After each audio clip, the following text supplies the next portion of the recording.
ফের বকেয়া স্কলারশিপের দাবিতে ওবিসি কল্যাণ দপ্তরের সামনে ধর্ণা বঞ্চিত ছাত্রছাত্রীদের।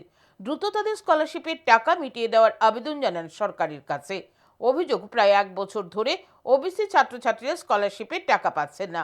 ফলে তারা যেসব প্রতিষ্ঠানে পঠন পাঠন করছেন সেখানে সমস্যায় পড়ছেন, কারণ প্রায় সকলেই নিম্ন মধ্যবিত্ত পরিবারের। ফলে স্কলারশিপ সময় মতো না মেলায় তারা দিশেহারা।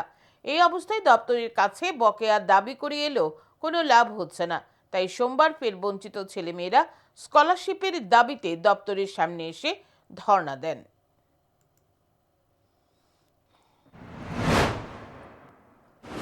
বিগত 1 বছর ধরে স্টাইপেন্ড দেওয়া হচ্ছে না, তার জন্য আমরা পড়াশোনায় বাধা ঘটছে।